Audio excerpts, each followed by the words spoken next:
สบายดีมื้อนี้อยู่กับสองหมอกฟางแซ่แนวเนาะมื้อนี้เราจะพากันไปดินบ้านแฟนเนาะไปดินบ้านแม่ของแฟนโอเค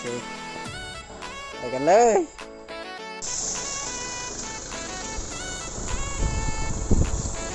สมาชิกหลายเกิน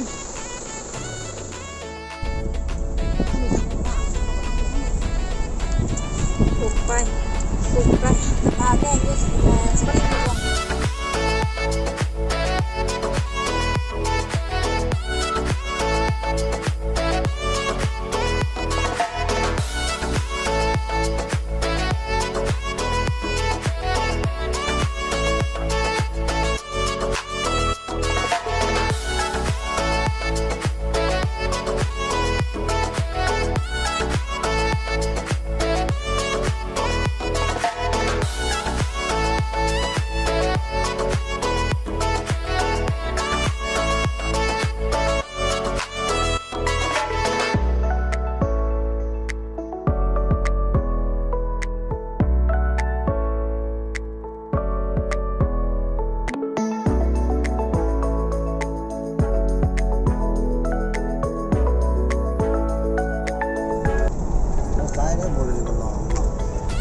จาน มองหาคือตอนนั้นเว้ย ก็เสียที่บอกอย่างจานมาจาน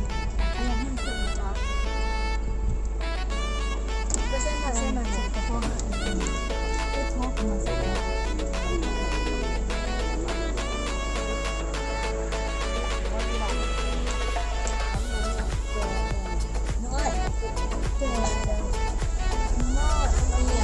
บ้านก็นั่งขายเราคุณบุญนำเข้าบ้านก็กำลังผลิตภาคอะไร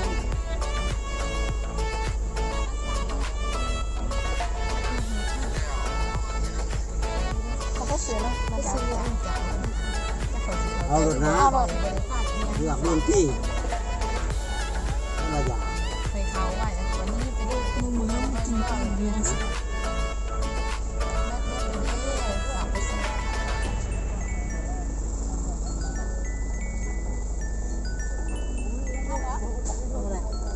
หามาเจ้าเราบอกว่าเราหามาเจ้า มันอะไรบ่มือพกกับหลังมานี่บ่โอ้ยตามมาสิร้อนมันกับผมบ่แม่ชื่อว่าที่บันคนแม่แม่เราปากหมดเนี่ยนี่ก็พอโน่นได้ยังไงวะครับเด้อโอ้ได้ยังไงโอ้โห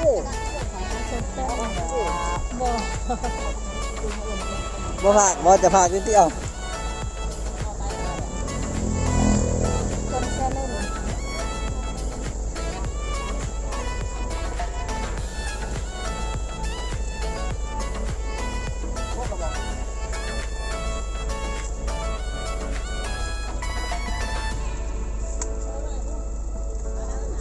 ใส่หัวจะได้เด็ดหัวอะไรลูกยัง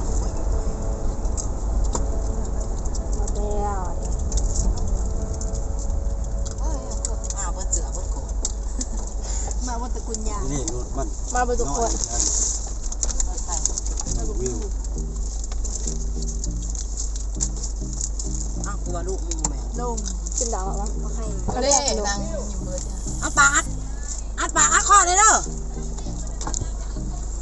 อัดปากเลยเด้อ เดี๋ยวไปเลยนะกินยาเดี๋ยวสิกินได้เสียเลยเนาะ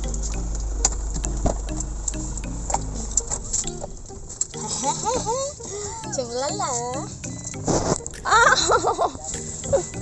ห่วยเขียนพอดีใส่เขียนเลยกระเป๋าคนเด้อ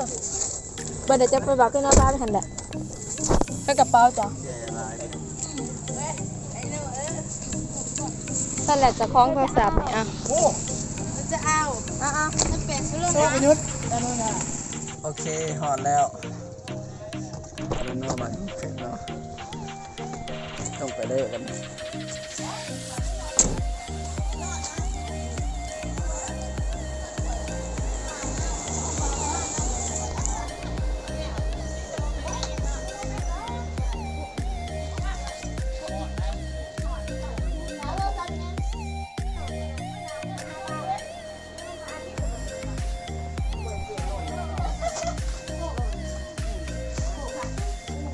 ซื้อตัวนั้นโดน30,000บ่ แล้วเจสาวงามนี่เจนุชสาวงาม ตายเด้อ กินเลยอยู่เนาะจะได้นั่งเอกโอ้เสียจะมึงใน YouTube ด้วยซัพพอร์ตเด้อกดไลค์กดซับไปแน่โอ้ได้ลูกไม้วะนี่โอ้ยลูกไม้แม่คนนี้ดีร้านสิ เฮ้ยนายนี่อยู่เจ้าหักเลย เอ้เนาะร้านนี้เนาะกูใส่ก่อนนี่โอ้ยมีค่อยโอ้น่าหักเลย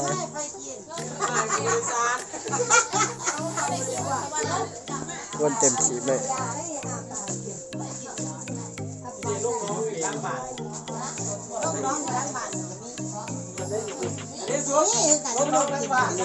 ฮะ ลูกน้องนั่งบ้าน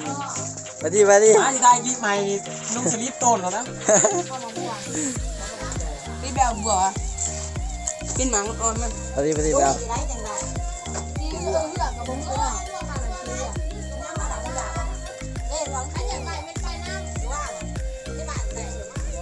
ไปรอเพื่อนก่อนว่าจะได้เท่านะว่าโจร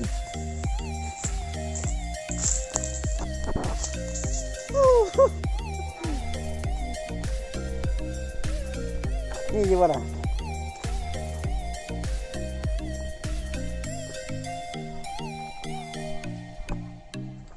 เก็บผมไปท้ายเลยเป็นแล้วกูชึกไงเลยบอเดี๋ยวกูชึกได้จะได้มาเบิ่งร้านเนี่ยฮะ ซึ่งมีใหม่ กูชึกได้ไหม ตอนแดดพอ มันได้พ่อมีอีกโอ้รอดีเนาะคนรอแห่งบ้านน่าละ สิบอกเลยคนตาเนี่ยตัวโดดเต้หนูเขาตายแล้วตายนี่ ไอ้เรื่องคนซื้ออีกแล้ว เป็นได้ว้ายขึ้นร้ายสิ เอามาเบิ่งกันขั้วไก่ของแม่ขั้ว ก็ไปไกลนี่ บอกเอาแต่ไก่เห็นแหล้ว เส้นเดียว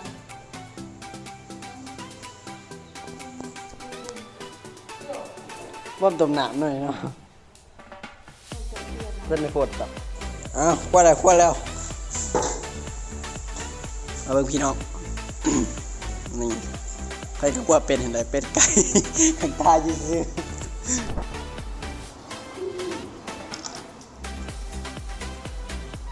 นี่มาเบิ่งซีมือกันขั้วไก่ของเหือยเนาะไก่ชุดงาม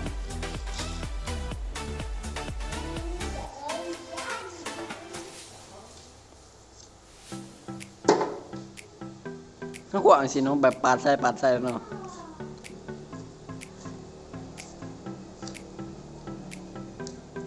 ข่อยคั่วบ่เป็นนะ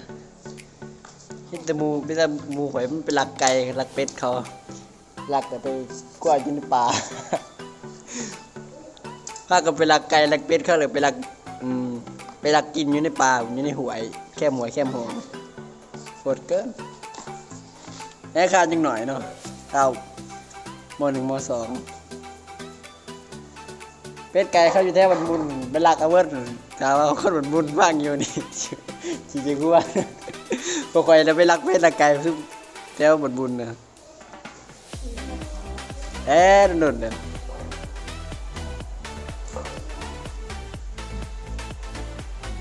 มีดกับมีดบวเขา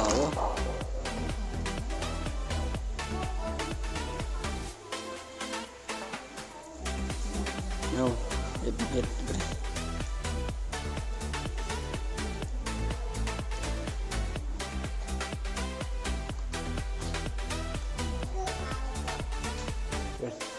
เปิดถืออุปกรณ์มาเลยถืออุปกรณ์มาเลยจะมายังผ่านนี่บจัก คล้องยังมาเขินวะ ของพ้นผ่าบ่ คล้อง เอ้าท ข้าก็เคยเห็นน่ะนี่ เขาขีดเด้ที่เรวัดเขา โอ้เดี๋ยวเอาใส่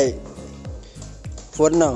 อย่างพวกเนี่ยมีดว่าเขาก็เอาผ้า ลองลองเห็ดให้เบิ่งเบิ่ง พวกเป็นให้กัน อ้าวหอยเป็นให้กันได้นี่ ขีดเอาไว้เนี่ย อ๋อ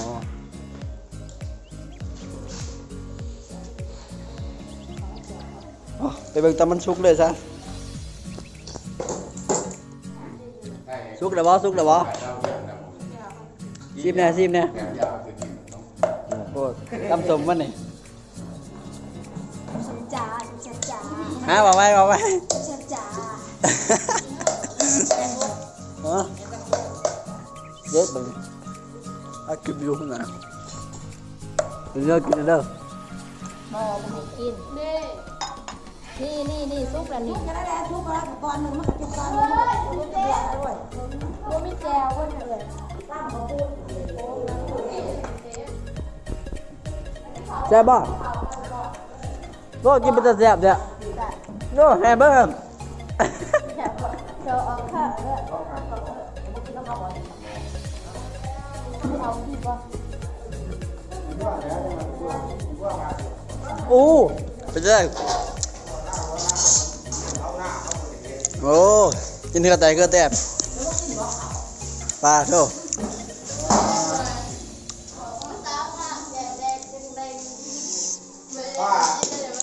สุกแหละเป็ดกับไก่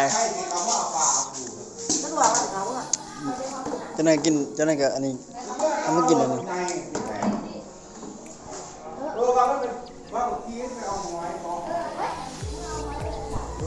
ขอคำพบเนี่ยขอคำพบเนี่ยบจักคำพบบจักสิบ่คำไหนก็ครบกันเลยโอ้ยบ่ได้มึงเศร้าเนี่ยกินกับยังกูกินกับมันนะชิ้นนะอย่าบอก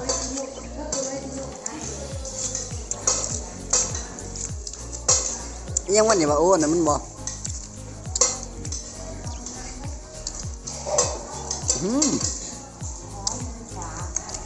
แซ่บอยู่พี่น้องมึงไงนี่มึงกวบแซ่บมึงกวบแซ่บแน่ ว่าจะเจียวพี่พระเจ้าหวานของทำใส่หวานหนึ่ง